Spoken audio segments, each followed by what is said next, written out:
Anissa Coy here with Firehouse Education and this week's Ask Anissa video column. And this week, our question came in from Caleb. And Caleb says, "Hey Anissa, I sure love your videos and all that you do to help us out in the industry with your wisdom and your knowledge." Thank you, Caleb.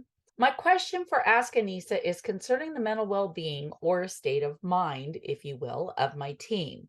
We do some trauma cleaning, not much, but even just on the fire jobs, it can get emotional and even depressing if the homeowner is devastated with a lot of lost items. And I want to be able to help my team stay positive and not get bogged down with this aspect of our jobs. Could you give me two or maybe three ideas of ways I can support their mental well-being and maybe make sure everyone is doing okay? Like a mental check-in, if you will. Thank you so much for your videos. Anxiously awaiting your reply in Maine, USA. Your forever fan, Caleb. Well, thank you, Caleb. And I'm so happy to hear you enjoy the videos. And this is actually a really important topic. And I don't get asked a lot of questions about this. So I appreciate you bringing this up.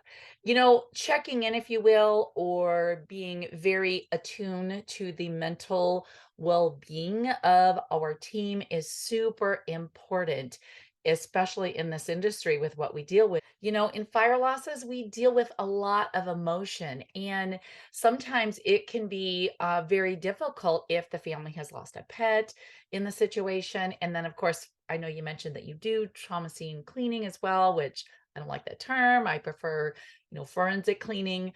But it is really important to understand the mental needs, if you will, of our team and be sure that we're caring for that. We give them PPE gear. We are caring to make sure that their respirators are good and healthy so that they're physically protected. And then we're making sure that they've got water and they're hydrated.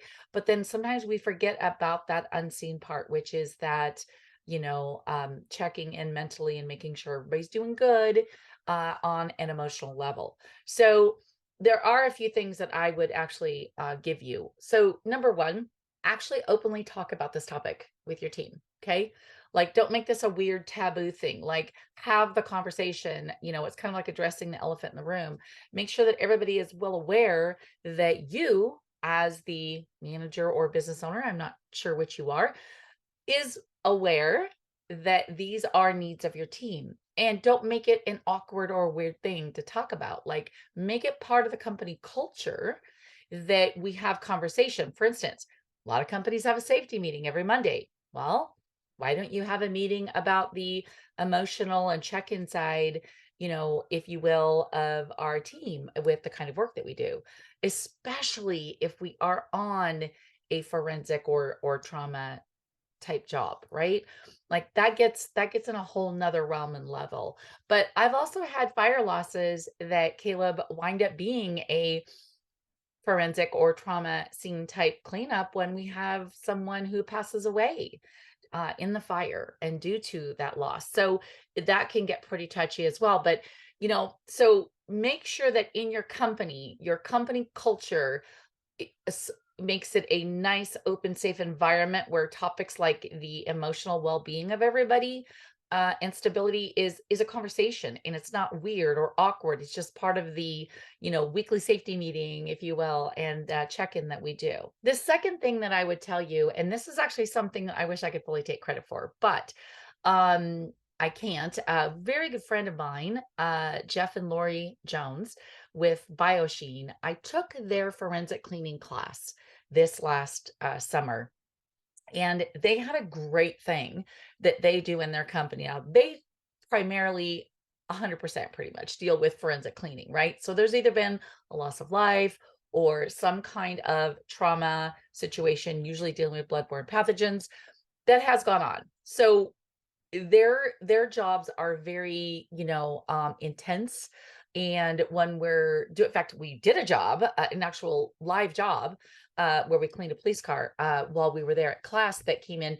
And one of the things that they do is they make it, they have a couple rules in the company. One, there is someone always checking on everybody throughout the job.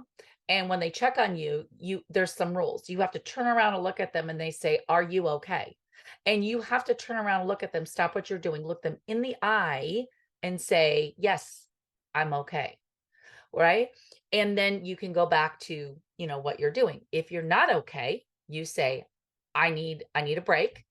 So then they leave their job and someone else takes over for them. So I guess implementing something like that where you have a regular check-in. And I mean, this was happening throughout I believe it was 3 hours that it took us to clean this officer's car. And they did this check-in constantly throughout this whole time. So yeah, I would say that those are the two biggest things that I would do in my company and recommend to you to do as far as a check-in process and kind of addressing the emotional mental side of what we do. And Caleb, I just really want to thank you for this question because this is very near and dear to my heart.